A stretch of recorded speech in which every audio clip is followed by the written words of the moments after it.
Who always took your part right from the very start. Who keeps you in her heart, your mother. Who calm your baby fears and onward through the years. All right, take the door. Brush away your tears, your mother. When trouble, pain, and sorrow come to call, you long for Ain't that someone beautiful? kiss to cure it all. Who taught you Oh, wrong nuts. while holding Sounds like an angel. tight. Somebody must be plucking the feathers out of her wings. Your mother. Who always took your part right from the very start. Who keeps you in her heart, your mother. Who calmed your baby fears and onward through the years. Who brushed away your tears, your mother. When trouble, pain, and sorrow come to call, you long for someone's kiss to cure it all. Who taught you wrong from right while holding you so tight. Stop or I'll plug you. Tonight, Don't spoil the singing. Slug it. Thank you, Mr. Crip. Oh, that was lovely, Miss Snodgrass. Lovely. Oh, thank you, Miss Fishbag. When I'm singing, I know I haven't answered the call in vain. Indeed you haven't, Miss Snodgrass. Oh, that was lovely, Annie.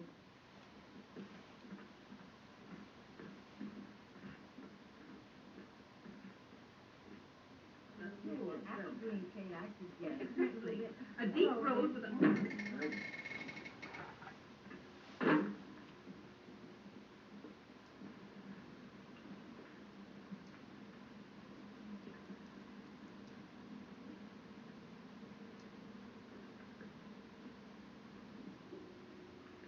Well, what do you want? What do you care? You ain't got it. Who's the canary what trilled the twerk? He wants to know who sang the ditty. What business is it of yours? Boys, this dame is beginning to annoy me. She did it. There's your angel. Do it again.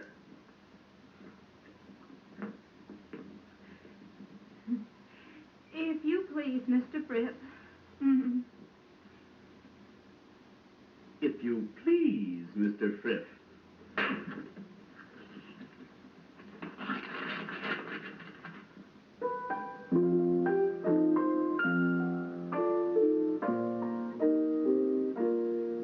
As you wend your way through life amid the bad and good, let your memory carry you back to your babyhood. And though to the bitter end you keep seeking for a friend, you forget the real ones, though I don't know how you could.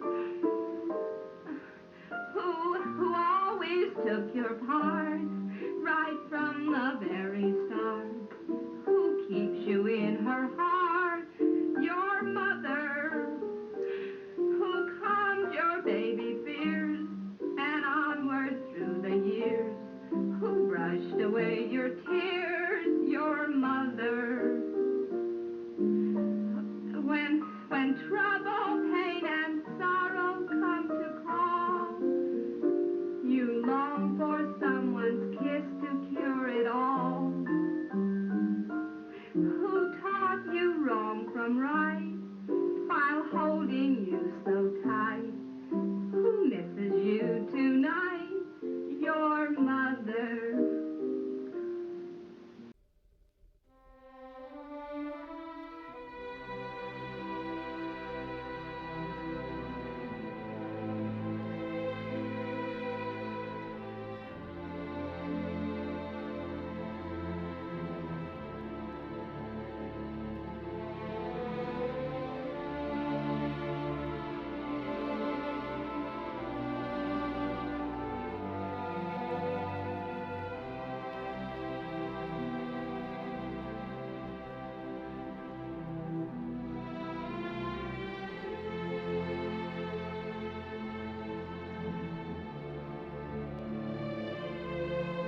Well, what's the matter now? I just wanted to see if you were really there. Of course I'm really here. And I'll still be here when you've packed up and gone. But I'm not going. The house suits me perfectly. My dear woman, it's not your house. It is as long as I pay rent. Pay rent to my blasted cousin. He's the legal owner. Legal owner be hanged. It's my house. I want it turned into a home for retired seamen. Then you should have said so in your will. I didn't leave a will. Why not? Because I didn't expect to kick the blasted gas on with my blasted foot. I won't be shouted at. Everyone shouts at me and orders me about, and I'm sick of it. Do you hear? Blast! Blast! Blast! Temper. Or laughed at either. I won't leave this house. You can't make me leave it. I won't. Here, belay that. Stop it now, do you hear me? One thing I can't stand is a woman crying. Stop it, blast it all, madam. I love this house. I felt I must stay here the moment I saw it. I can't explain it. It was as if the house itself were welcoming me and asking me to rescue it from being so empty. You can't understand that, can you? I suppose you think I'm just a silly woman. But that's the way I feel. Well, might be some truth in it of that. I felt that way about a ship once, the first command. Found her rusting in the Mersey. Gear all foul and a pigsty below. Always swore she'd sail twice as sweetly for me as she would for any other master. Out of gratitude. Well, you love the house. That counts for you. And you got spunk. You didn't frighten like the others. That counts for you, too. You may stay.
Arthur!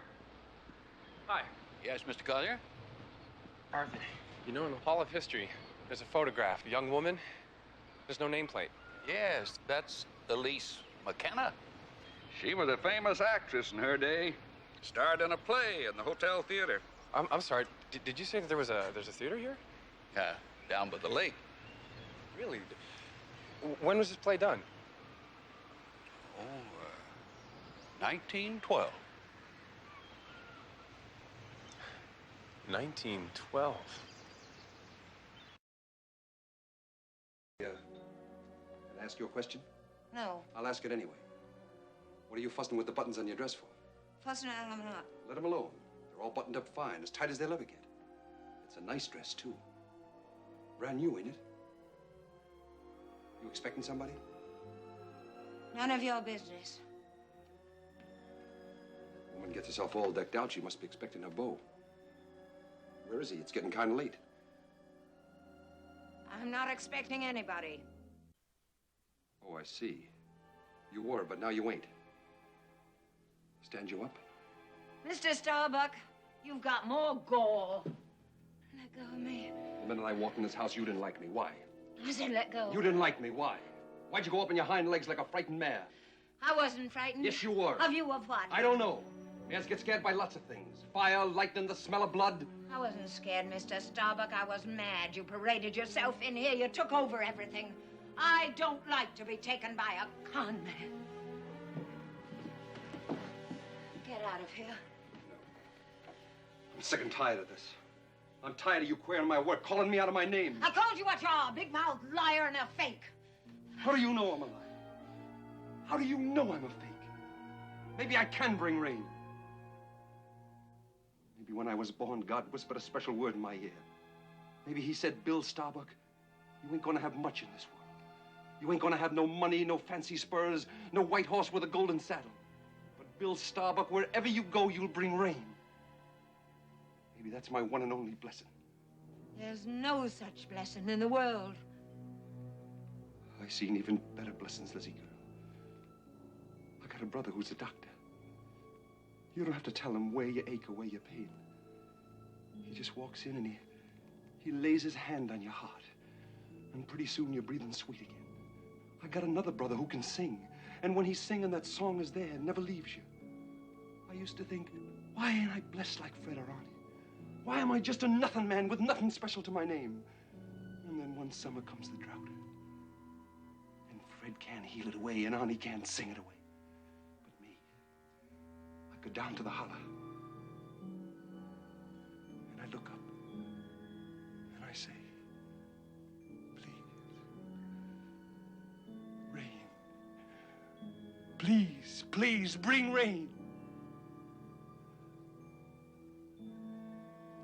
The rain came. And I knew I was one of the family.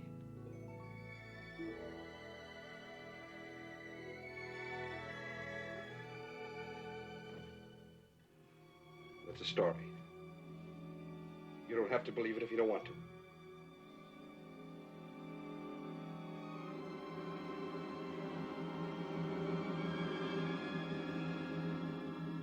I don't believe it. Mr. Lundy, I was wondering if you'd be good enough to tell these gentlemen about Brigadoon. They've heard and they've seen a great deal, and they're very perplexed indeed. Perplexed is right. I would very much like him, I mean them, to know. I see. Will you not be seated, gentlemen? Thank you. From what I gather, nobody can talk about the place around here but you. Is that right? No, that's wrong. Mr. Forsyth could have told you. Forsyth? I've heard about him, but I didn't meet him. Likely not. I think he's dead. That would stand in the way, I suppose. Now, let me warn you before I begin that what I'm going to tell you, you will not believe. Well, that's all right. We've already been warned, but why won't we believe it? Because what happened in Brigadoon was a miracle. And most folks didn't believe in miracles. Miracles require faith. And faith seems to be as dead as... Mr. Forsyth? Aye. Now, this miracle happened... Let me see, what day is it? Friday. Friday. That means it happened exactly 200 years ago. 200 years ago, the Highlands of Scotland were plagued with witches, wicked sorcerers who were taking the Scottish people away from the teachings of God and putting the devil into their souls. They were indeed horrible, destructive women. I don't suppose you have such women in your country. Witches? Oh, we have them. We pronounce it differently.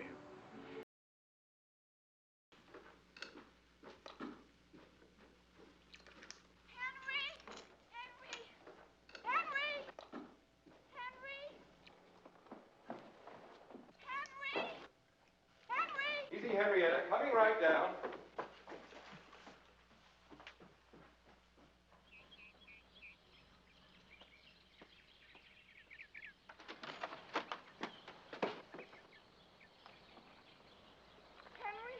Not yet. Wait. Relax. Just easy. Catch your breath. That's it. Relax. Calm down. Here we are. Sit down. That's it. That's it. Now, catch your breath. What is it? It's been accepted. Myosophilus gymnocardium grahami. They've accepted it. Try to speak calmly, dear. What is it they have accepted? It's a tropical tree fern, and I discovered it during our honeymoon. And when I couldn't classify it, I thought it might be a true species. But I couldn't believe it. So I sent it to Wagner at the University of Michigan. And Henry, it is. It's a true species. I've discovered a true species. Well, it's very nice. Very nice. Well, well. Now you'll be able to name a whole species, won't you? Just like, what's his name? Louis de Bougainville. That's right. Or James Parkinson. Or Brussels sprouts. Well, well, well. You've achieved a kind of immortality after all, haven't you? Now you'll be in all the atlases under L right before Morgan, Muller, and Mendel. It will be cross-indexed under G. Alsophila grahami for Graham. For Graham? You mean that you've discovered a new species and have named it for Graham after doing all your work as Lowell? You fool, that's not the way to name a species. Can't you do anything right? I didn't name it for me, Henry. I named it for you. Alsophila grahami for Henry Graham. Alsophila grahami for Henry Graham. Well, are you sure that they'll know? I mean, that it's me. Will they have my name in the atlas under G for Henry Graham? Yes, and they'll have you in all the textbooks, Henry, as a footnote. As a footnote, and in the atlases under G. Yes. Well, I've achieved a small slice of immortality myself, haven't I? As a footnote and under G. Are you pleased, Henry? Oh, yes, it was very thoughtful of you, Henrietta. I believe I am pleased. I put the tip of one frond into a plastic token so that you could wear it always if you want to. Oh, yes. Well, why not? I mean, it will be a wonderful conversation piece. What frond is in your token, Henry? Why, my own frond. An Alsophila grahami. Why do you ask? You like it? Yes, yes. Very attractive and good lines. I mean, for a frond. Don't you think it should be under L? I mean, Alsophila Loelia or something? I feel as though you've given me your place in the atlases. Henry, I don't think I could have ever discovered it without you. You gave me confidence. You remember? You said that if being with you was going to give me confidence, I was going to be a very confident botanist. Well, you were right.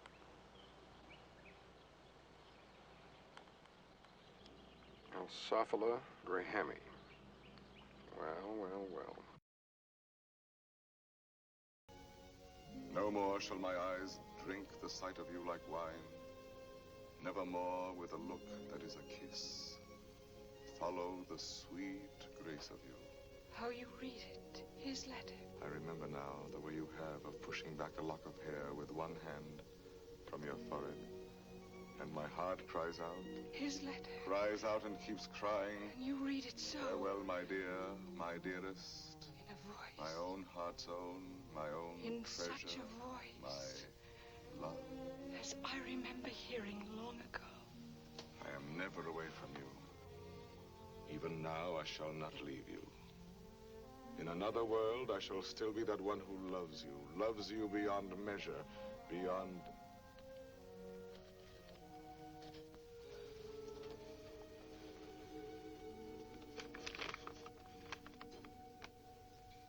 But how can you read it now? And all those 14 years he has been the old friend who came to me to be amusing. Roxanne. It was you. No, Roxanne, no. And I might have known it every time that I heard you speak my name. No, it was not I. It was you. I swear.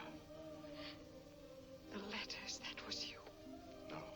And the dear, foolish words, that was you. No. And the voice in the dark, that was you. On my honor. And the soul. that was all you. I never loved you. Yes, you loved me. Even now you love me. And why so great a love? Oh, no, my own dear love, I love you not. Why were you silent for so many years? All the while, every night and every day, he gave me nothing. You knew that. You knew in that letter lying on my breast. Your tears. You knew they were your tears. The blood was his. Cyrano! Here! He's here!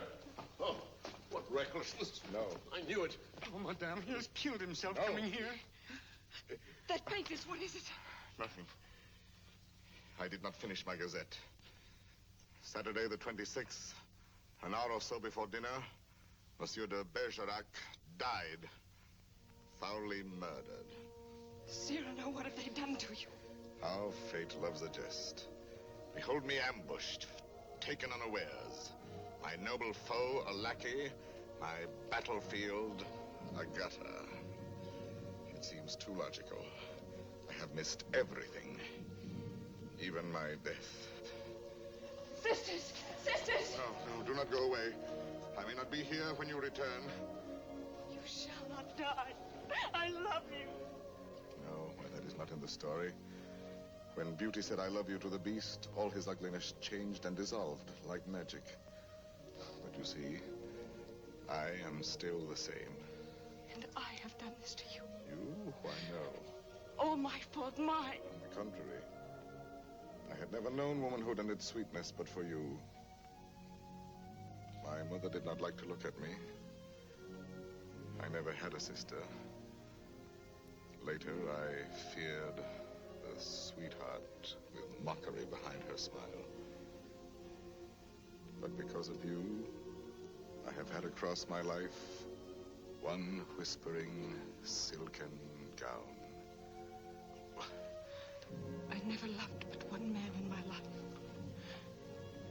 I have lost him twice. I would not have you mourn any the less, that good, noble Christian. But perhaps I ask only this.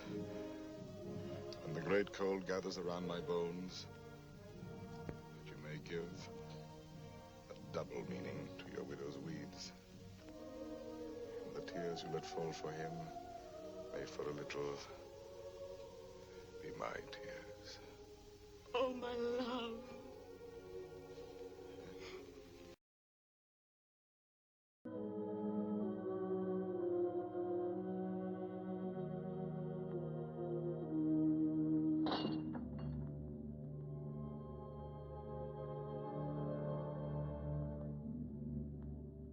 And now you'll never be tired again.